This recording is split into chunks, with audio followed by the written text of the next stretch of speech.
It's WRAL Triangle and 2, Mark Bergin, Pat Welter. Pat, we have the crossover, both football and basketball going at the same time. Basketball is here to save us, but we're coming off a weekend where all three Triangle teams won on the gridiron. I think we're about to see one of the most exciting Triangle basketball seasons in years. I cannot be more excited to talk about it, but we're coming off a weekend in football where all three of our local teams won, and just when you'd written off multiple coaches in the Triangle, Bill Belichick and the Tar Heels showing tangible improvement on offense even this time. Dave Doeren might have just saved his job with this win over number 8 Georgia Tech, and Manny Diaz might be moving up in the world if he can stay on this trajectory after this big win over Clemson. Let's start with UNC hosting Stanford, 4:30 kickoff on Saturday. Tar Heels, a 7.5-point favorite.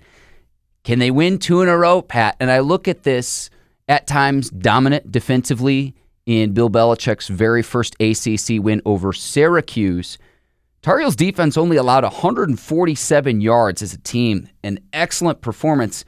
Damon June, breakout performance. He had more yards, 182 total, 2 touchdowns on the ground. So to me, that was the recipe. But for the people out there that are saying, well, the Tar Heels could very easily be 5-3, and they could be, Pat. What I say to them is, if they could, they would. But I'm just like, can we calm down just a little bit considering they just beat a team with a walk-on quarterback in Syracuse? Like, let's lower this down just a little bit. Just a little bit. Yeah, like for everybody in my mentions that's looking at this win over Syracuse just negates everything that's been wrong that we know has been wrong with UNC in the past. Pump the brakes a little bit. I think when you signed Bill Belichick, you took games like this against a walk-on freshman lacrosse-playing quarterback as wins, certainly not things to hang your hat on. Now, at the same time, I will give credit where credit is due. UNC won a game. They won Bill Belichick's first ACC game, his first Power 4 game. These are significant milestones that I don't think we thought would take until November to achieve. But I will give credit where it's due. And you get a week here now with Stanford, who, well, if there's a team worse than Syracuse, if there's a team worse than UNC, it is the Stanford Cardinal. This is a team that is 125th in scoring offense compared to UNC's 119th. UNC is the second worst offense in the ACC, second only to the Stanford Cardinal at 17.8 points per game. Not to mention their defense, also a sieve akin to Syracuse last week, 14th. And this is a really big game considering you can get on a winning streak. Can the Tar Heels win 2 in a row? But then to close out the season following this week, you go on the road against Wake Forest, at home against Duke, and then on the road to close out the season against rival NC State. So that is set. To me, though, we were talking last week about the identity of the Tar Heels offense. Damon June, who at time has shown flashes, I thought really broke out. How we keep force-feeding him the rock and force an opposing defense to stop him. There's been problems with the passing game. Gio Lopez has not been great this season. I don't think that's – honestly, I'm trying to be a little polite there too, Pat, because his play hasn't been great this season for the Tar Heels. But to me, I would just keep establishing the run. And then defensively, UNC has played very well really the last 3 weeks. And so you can start to see the vision of what Belichick is trying to build. But again, I caution people out there of, yes, they've played better the last 3 weeks, but a win over Syracuse on Halloween night, at home against a Stanford team where if you just go on the odds, they should win. But then I'm looking at this, and it's like, could the Tar Heels backdoor their way into a bowl? I want to see more. It starts with Stanford, and I think if you can get by Stanford this week, I don't want to look past Stanford, but if you can win 2 in a row and you get to 4 wins, then you've got to win 2 of your last 3. I think that possibility would be out there, but like 1 week at a time. I mean, I'd sounding like a coach now, Pat, but 1 week at a time. It's like focus on the task at hand when you host them this weekend on Saturday. So the question we're asking this week with UNC for the first time this season is, how do they handle success, right? Like they're coming off a win here, a win over a real ACC team. Can't even say the conference name. And they're back at home. And to your point, they have an identity now. The defense is real. Like, regardless of opponent, the improvement on that side of the ball is going to translate against any opponent.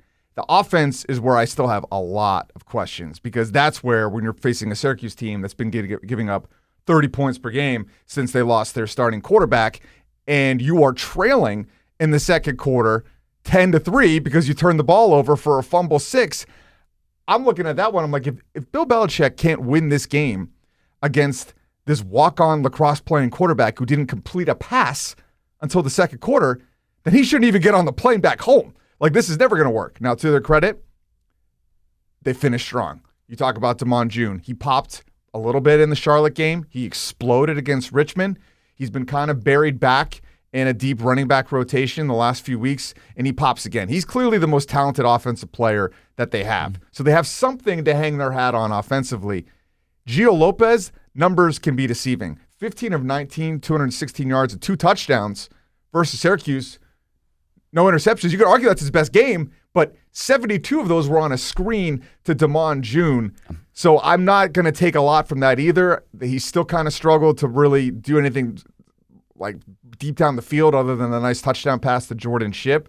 So that's something I'm looking for again, where you're playing another really down on their luck defense here in Stanford. Can Gio Lopez get anything going? Because they don't seem to want to put any other quarterbacks in. All right, so Pat will be there Saturday in Chapel Hill. Let's go to NC State, Pat, on a bye week, coming off the win against Georgia Tech, the first top 10 win for the Wolfpack in 4 years. And we were talking a week ago saying, what is Dave Doeren's future? He is now saying he's under contract through the 2029 season. And so how that plays out, and I didn't think there was going to be any way, just given the style of football that Georgia Tech plays, but goes to show you why they play the games in Carter Finley Stadium, a tough place to play on a Saturday night. Probably the most inspired, probably the best we've seen the Wolfpack perform in the upset win, and now they've got another bye week. Now NC State's got another bye week. So huge win. What that means for Dave Doeren's future, I'm not exactly certain, but it seems, Pat, each and every week there's another job opening when it comes to college football. So if NC State wants to move on from Dave Doeren after the season and you pay the $12+ million that it would take to buy out his contract, you're competing against so many other schools to do that. So it's just something to keep in mind where, you know, we can talk about some of the best, but NC State's not in the same realm as a Penn State, as an LSU, as a Florida. Those are just 3 examples. There are several other openings throughout college football. There's a reason Dave Doeren has coached here for 13 now seasons. He's beaten his rivals, and every once in a while, he beats a team that he shouldn't. He now has 2 top 10 wins in his history. Last one was 2021 against Clemson. Now he's got this one over number 8, Georgia Tech. And that goes a long way. It really does. When you've got the whole field celebrating with you, these are the moments that you live for. Like, not everybody can be Georgia, Ohio State competing for national championships. All you got to do is look at the list of openings here to see how irrational some of these fan bases with their expectations are. Yes. LSU, Penn State, Florida, Auburn, Oklahoma State, Virginia Tech, Arkansas, UCLA. The college football playoff has broken college football. Where in the past, you know, we had the BCS era where you just had 2 teams get into the national championship. Then we had 4 with the original college football playoff era. So teams like Virginia Tech, Arkansas, NC State, you know, that was kind of a pipe dream that maybe once in 100 years you could probably get in. When they expand it to 12, they want to expand it to 16, all of a sudden, everybody thinks they should have a bite of the apple, and you got Indiana up there. So it's kind of made everybody in the sport crazy. But when you step back from it, I don't blame NC State fans for wanting to try something new. Of course. When it's Groundhog Day seemingly all over again.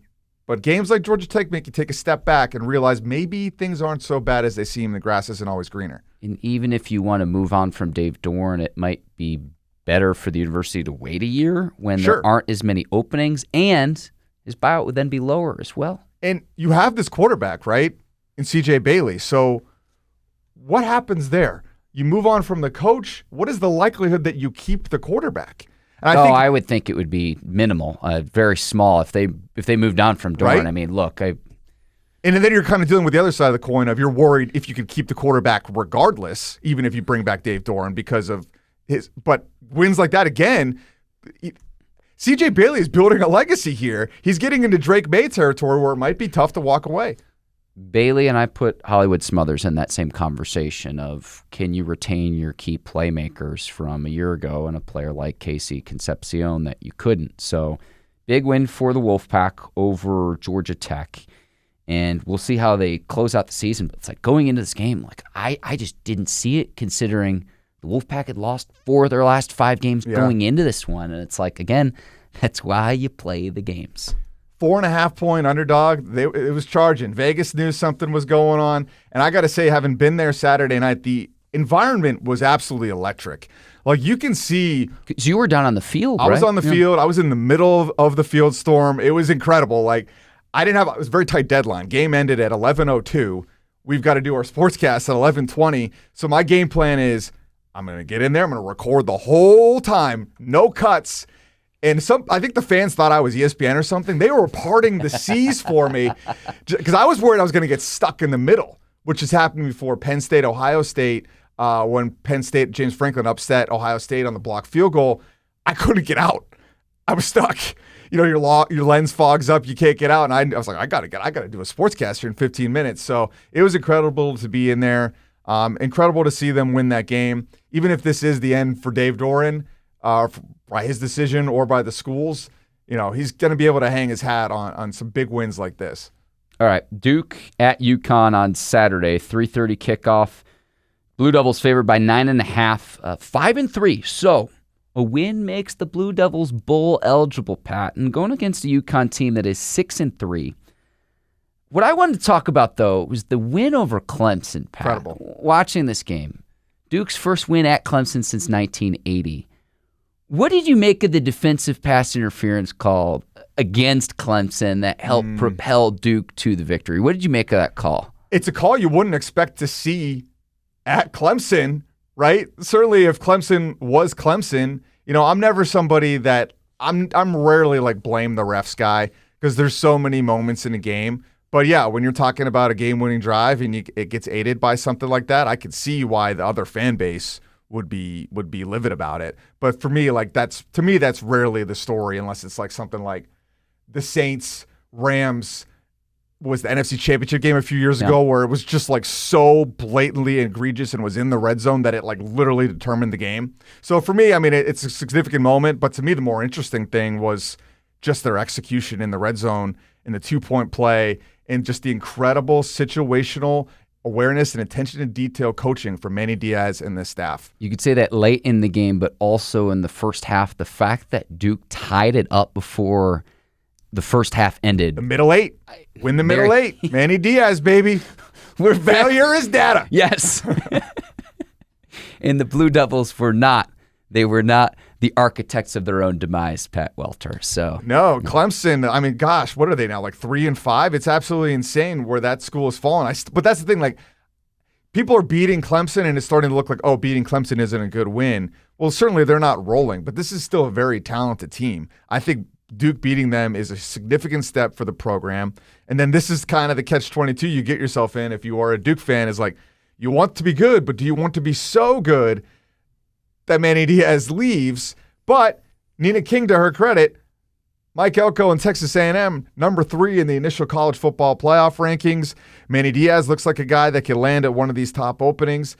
I would have the full faith in her ability to bring in somebody else to keep this thing rolling. Duke isn't all just about a coach. They're an institution. They're a program. They're an infrastructure. They've clearly made an investment in football, and it seems like the kind of thing that could translate potentially to even a third coach. You listed off all of the vacancies, and it's like, and here's the thing, too, to keep in mind, and you mentioned this on our last episode, Pat, of, okay, the existing vacancies that are out there, but if one of the schools with the vacancy poaches a coach at a different school, then that creates another vacancy. Right. We've said this before. We'll say it again. It's going to be a crazy coaching carousel once we get to that. Let's go to hoops, though, and I'm really excited for that because Monday it was like the regular season is here. Where do you want to start? Because we had 3 really exciting games, Pat. Well, I was at the UNC game. All right, let's start there. No, I say that to say this. We've got to start with Will Wade. Okay, all right. I was in the building. You were there, so I'll let you take the floor. I just watched the recap of the game this morning. Incredible, tied a school record with 19 made three-pointers. You know, I don't know if beating NC Central by close to 60 points is the reckoning, but it's an inkling of what's to come. 114-66 on Monday night. Coming out when they introduced all of the players and people are still figuring out, okay, Darian Williams is the Texas Tech transfer, and, you know, McNeil is one of the returning players from, you know, figuring out who's who on this roster. Will Wade got the biggest cheers. He really got the crowd fired up. It was in the second half. They're up like 50 points at one point. And he had a player foul out in only a few minutes of play, and he went crazy on a referee. Like, Pat, if he would have gotten any closer to the ref, I think they would have tossed him in his opener. But it showed that he's willing to fight for his players. It got the crowd really hyped up. But I will say this, the loudest the crowd got all night came late in the second half. Free Chick-fil-A sandwiches for everybody. Who doesn't love NC that? Central missing 2 free throws late in the second half of the game. In all seriousness, the shooting was very impressive to see. Darian Williams, Wolfpack started the game on an 8-0 run. He hit 2 3-pointers during that run. Van Allen Lubin, transfer from UNC, had a dunk for the first basket of the season. So they start the game on an 8-0 run. NC Central's got to take a timeout, and it's like, you know, they sold out the game. First time they've done that since 1999. There were open seats in the building, Pat, I will say that. But just to see the fan base reinvigorated, we're in for a really exciting season. How good the Wolfpack will be, I don't know. I expect to have all 3 Triangle teams in the top 25, though. NC State's the very first unranked team when you look at the AP poll to go into the season. But it was really exciting to be in the building. There was a buzz, there was an energy that I have not seen in my almost 4 years here now in the Triangle, Pat. When Will Wade comes out and tells people at the opening press conference that this is going to be a reckoning, that this is going to be a quick turnaround, that they're going to make the NCAA tournament the first year and compete among one of the top teams in the ACC, he isn't just like Rex Ryaning there where he's like just being a blowhard and hoping that it comes to speaking it into reality. It's based in an analytical fact. Like, he has this staff, a GM, Andrew Slater, that came over from the Oklahoma City Thunder, one of the best analytic organizations in the NBA that just won a title. He's got an assistant GM that's this young guy, Patrick Stacey, that's another like analytics guru. And then he's got this staff of guys that are loyal to the death, guys that are self-made men, guys that aren't big-time former players or coaches, but some of them right down to just like Will Wade, former managers of teams. And these guys are hungry. They are willing and able to do whatever it takes to win. Will Wade, to me, I call him the Wolf of Wall Street. He's like Jordan Belfort, Leonardo DiCaprio, just a complete cult of personality that is going to drag this team into the stratosphere that NC State fans want to be in. And I think we saw a taste of it. They are talented enough to do it, and they have the numbers to back it up, that they brought in these guys. They molded this roster with an analytic mindset that they could almost predict how much they think they're going to win if they stay healthy. I know after the game, the NC Central coach, Lavelle Moten, who is a legend in his own right, saying this is a $12 million roster. And so I was very impressed with Darian Williams. He was an all Big 12 player a year ago. Trey Holloman, the Michigan State transfer, I thought played very well. I mean, they had how many different players in double digits? Kadir Copeland from McNeese had 15 in Syracuse. Another thing that stuck out Matt Abel, the true freshman. Paul McNeil as well is one of the holdovers, I think one of 2 holdovers on this roster from Kevin Keats' squad. He had 16 points. If he can keep his outside shooting hot this year, what's going to be tough for other teams is to be able to challenge him on the perimeter. He's listed at 6'6". He has a length where an opposing defender is not going to be able to block his shot, Pat.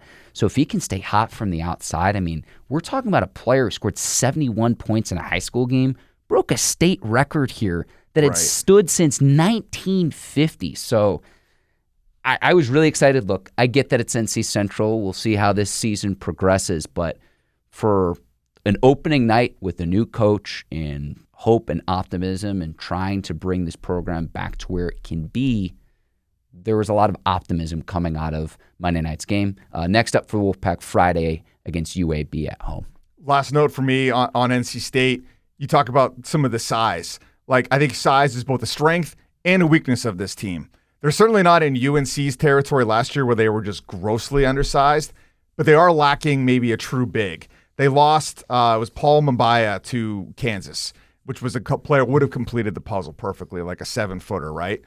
Well, what do? They're able to get Van Allen Lubin, who's kind of an undersized big. They're able to get Scotty Abube. Then they've got kind of a roster full of just length.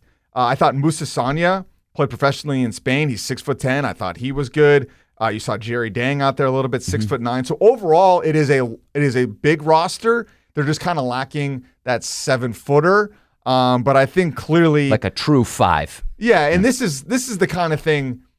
Like, the roster that I saw on Monday night certainly looks like a team that can be among the best in the ACC and, as Will Wade said, make the NCAA tournament year one. Question that I'm asking is, like, are they good enough to make the Final Four? And that's where maybe, that missing piece might hurt them. My last thought on this, and we'll get to the other games, was Sanaya Rivers was there. She got a big crowd reaction, deservedly so. Same with DJ Burns, Casey Morsell. Can we get some more love for Derek Wittenberg? They listed his name, and it was just like, but this is the point. The point is current students don't know who Derek Wittenberg is in his contributions to the championship team dating back to 1983. To get a more consistent winning culture here, that is Will Wade's task. If there was one bone I had to pick, it would be that, where I'm just like, go watch the 30 for 30 Survive and Advance with Jimmy V if you want to be inspired, Pat. But I was like, that surprised me on Monday night. That is such a great point, because everything NC State basketball has been about the past. That's all they've had. And what was so great about Kevin Keats getting them to the Final Fours, but for the first time in a long time, we could be excited about the present. But that present proved to be very short-lived. And what Will Wade is doing here, if they can keep him, is potentially getting you excited about not just the present, but the future.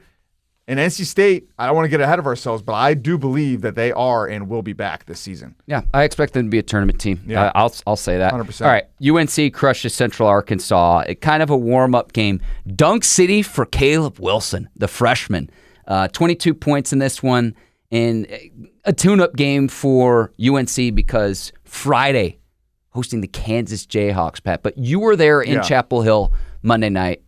Lay it on us, Pat. The floor is yours. I saw them play Winston-Salem State in the preseason finale the previous Monday. I was impressed, but there were still some lingering issues that have been there with Hubert Davis's teams. The first thing he opens the press conference is he's not happy with the energy and the effort. And I'm like, how many times do I have to hear him say this? Where there's a disconnect between his message and the results you see on the field, where UNC just repeatedly, under Hubert Davis, has kind of gone out and played a little bit entitled that just because I'm wearing North Carolina on my chest, the results are just going to come. But what I saw this Monday in the game that actually counted was something different, something that I've not seen on our Hubert Davis team before. The size is tangible.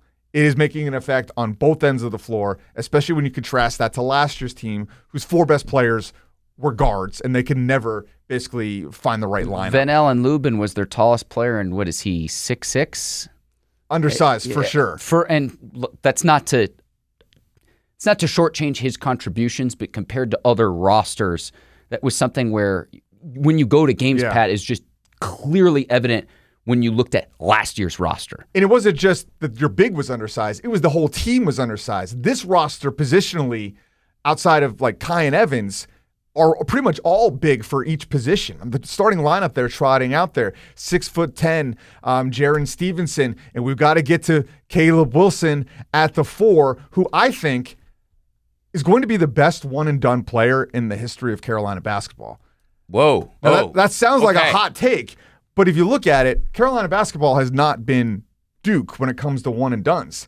There's not a lot of guys that have become NBA superstars out of there. So it's actually not that hard of a thing to do, just going through some of them. The best, Marvin Williams, if you go back, Brandon Wright, Tony Bradley. If those names aren't like making you excited, it's because they didn't end up doing a ton in the NBA. Nasir Little, and probably the best one is Kobe White, and most recently is Cole Anthony. So it's actually a kind of a low bar. But I have been blown away by Caleb Wilson. He's been something this program has lacked even dating back to Roy Williams, true NBA talent. This kid is already projected to be a top 5 lottery pick. I'm here to tell you, I think he might be better than Cameron Boozer, who we're going to get next to on Duke. We're going to see him go up as far as like an NBA prospect. We're going to see him get to go up against Darren Peterson on Kansas on Friday, who is the projected number 1 overall pick in the draft. But it's not just his talent, it's his personality. He's telling me on Friday or last week, what was it, Monday? Monday. He's telling me last week that he doesn't care about the opponent. He just wants to prove he is the best player in the country. That's what he believes. I love the confidence.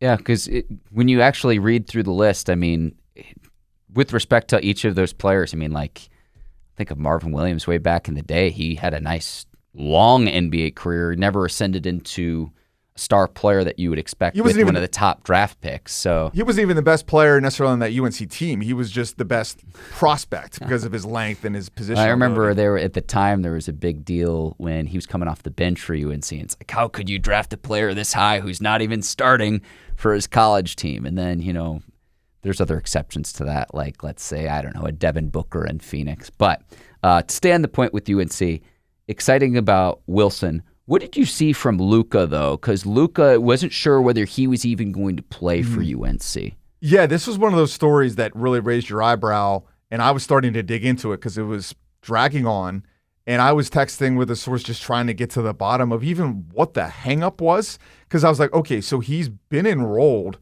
essentially since July, August, so I was confirming, like, okay, is he taking classes? Yes, he was taking classes. He's been practicing. He's been there. There was a hang-up between, from my understanding, he was playing professionally in Europe, the Adriatic Basketball League, but also had attended a college in Serbia. He's from Montenegro, and just there's some technicalities that have to go through as far as getting those Serbian credits, get them. I don't even know all that. I was just like pulling teeth to get the facts. Well, regardless of the facts, they figured it out. He's cleared, we're talking minutes before tip-off. Players were telling us after the game that they saw him in the locker room taking a nap. Hubert Davis at one point goes in, I think after the second shoot-around, 40 minutes before tip, tells him that he's going to play, and then all the players find out right before the game. And so you see him come out there. He was at the preseason game the following week in street clothes. I see him out there in real basketball warm-ups. I'm like, is Luka playing? And then I get a text from Steve Kirshner, UNC's SID. Yes, he is. Luka is playing. I snap a picture, tweet it out, and the rest is history. Not by saying that I broke the story. Everybody did at the same time. It was just an incredible moment and an incredible night for a guy that I think has probably been maybe elevated beyond the amount of impact he's going to have due to just the story. But he's another piece in the puzzle for Hubert Davis, and he's a shooter, something that they've lacked. The story and the name. It's just free Luka. Yeah. And it's Bogavac for people who know how to pronounce the last name. I'm going to need your help with that this season. I'm going to promise you that, Pat. Can't wait for Friday. So you're going to have back-to-back days in Chapel Hill, Pat. We will end this episode, though, Duke taking care of business against Texas in Charlotte. Exciting game, and Duke pulled away in the second half. Actually trailed in the first half. Blue Devils win 75-60 in the second half, outscoring the Longhorns 43-27. From what I watched, and this is a one-game sample, so this could obviously change, Pat. I don't know if there's the top-end talent that we saw a year ago with Duke, with 3 lottery picks, and all of their starters were drafted. This team might be deeper, though, than a year ago. I don't know, again, the top-end talent, you're not going to have a Cooper Flagg or even a Con Knipple, but the Duke has a nice balance of 5-star freshman players contributing, and players like Slim Evans, players like Caleb Foster that have played a lot of collegiate basketball and having that experience that will lend itself favorably. I was impressed. I don't know how good Texas is, but Duke is deeper than I maybe thought that they would be, and I'd maybe say, it's just one game. They might be deeper than they were a year ago. And they're always deep because it's Duke. Sure, yeah. And it's an interesting team. I agree. It's a different makeup. The scoring is concentrated, which is something we haven't seen as much over the last 2 years. Even when you had Cooper Flagg and Paolo Banchero, Paolo and Cooper weren't necessarily always score first, just because there was so much talent and offensive talent around them on those teams. Where this team runs through Isaiah Evans on the perimeter and Cameron Boozer in the post. Through all the games that we've basically played, the scoring has been heavily concentrated in them. Last night versus Texas, Isaiah Evans 23 points, Cam Boozer 15 points. Held scoreless in the first half, mind you. Not a good night for him as far as that, but he was incredible in the preseason. The Duke UCF game, their first preseason game, Boozer 33 points, Evans 14, second leading scorer, tied with Nicholas Hemenia. Duke Tennessee, Boozer leads them again, 24 points, Evans 22. So that's great that you know kind of who's the go-to guy, but it also gives you somebody you can potentially shut down offensively. And I'm a little bit concerned if there is one, who else is going to step up scoring-wise. But defensively, they're going to be a real challenge, because when Dame Sarr's out there and Malik Brown is out there, who both didn't play against UCF, all of a sudden their defensive ceiling is so high because of the length. Sarr moves very well on the perimeter as well. So you mentioned, Kansas playing UNC on Friday, but Duke is going to see Kansas here in a few weeks as well too. So it's like, man, I just so stoked because it's been such a dismal football season, and just getting to see this start on Monday and then Duke on Tuesday. We're in for a very, very exciting season where I expect all three Triangle teams to be ranked throughout the course of the year. And I think you can say the same about the women as well, Pat, in terms of the women's teams here in the Triangle. So it's like, I know it's been tough with football where it's like, man, where are your silver linings? But if Monday and Tuesday are any indication of what we're getting on the hardwood, we're in for a treat, my friend. You want a hot take? Lay it on me. I'm not convinced that Duke is the best team in the Triangle. Okay. Which of the two, which would you make the argument? I think it could be any of the three. I think that Duke probably is properly rated where they are at what, number 6 in the country preseason poll. I think both UNC and NC State are significantly underrated. And I think UNC is underrated for good reason, because they have not even come close to their preseason poll ranking the last few years under Hubert Davis. Mm-hmm. Most notably when they were, preseason number 1 after making the national championship and didn't even make the NCAA tournament. Well, now you at least have this is the first full year, and with respect to R.J. Davis, but you don't have any other Roy Williams players. These are all Hubert Davis's guys that he has recruited and brought into Chapel Hill. So That's something where it's like, this is fully Hubert Davis's roster.